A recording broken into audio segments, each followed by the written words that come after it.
Back in studio with the fellas, and this is I hate to keep pulling memes, but this is they can't keep getting away with this. Yeah. And they do keep getting away with this. This was not the cleanest performance by the Denver Broncos by any means. They'll be the first to tell you that.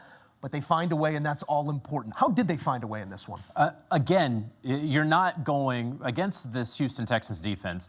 You're not going to win in a shootout. They're just not going to allow you to score 28, 30 points on them. And so you're just going to have to figure out a way.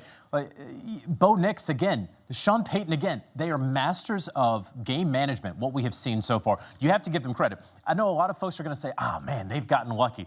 Eventually, there is some skill that is involved. You are putting yourself in those situations to get lucky if you want to go that route. They have won several close games already this season. The Jets, it was a close game over in London. The Giants, they had no business winning that game a couple of weeks ago.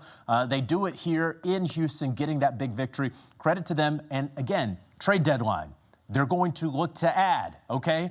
We're right before the trade deadline, so I'm going to tell you, they are looking for a pass catcher. I know they just added Mercedes Lewis, the 41-year-old wonder at tight end. They could add a tight end. They could add another receiver before we get to Tuesday afternoon. Not everybody that's looking to add is doing best business if they do. And I don't offer that as a critique of a 7-2 team right now, but it doesn't necessarily feel like 7-2. You are what your record is. Right. But what are the shortcomings of the Broncos right now that leave them in tight games against the quarterback with Davis Mills at the helm for most of the game?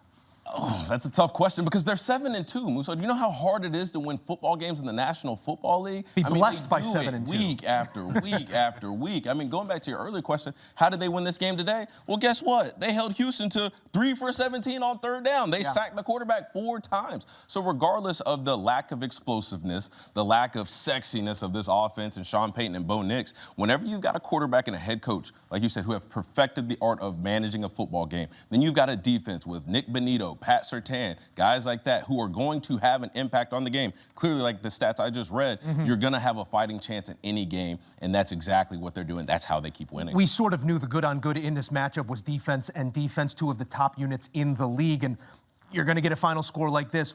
What jumps off the page in terms of complementary football, the way that either offense was able to complement what the defense was capable of? I think being part of a Sean Payton team, a Sean Payton system a couple years ago, he's got to be really happy with what they practice showing up on game days. He's situational master. You said it, 2-minute, 4-minute, end of half, end of game, third down.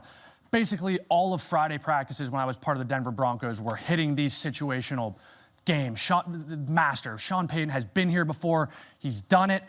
It doesn't always look pretty, but at the end of the day, they're finding ways to win. And in the NFL, that counts, right? It doesn't necessarily matter how you do it. You just do it. You got to score 1 more point than the other team. The Denver Broncos are doing that right now. And at some point, they're going to have some easy ones, but this is going to benefit them finding a way to win these games. The late 3 decides this one. Will Lutz, the game winner, as the Broncos improve to 7-2.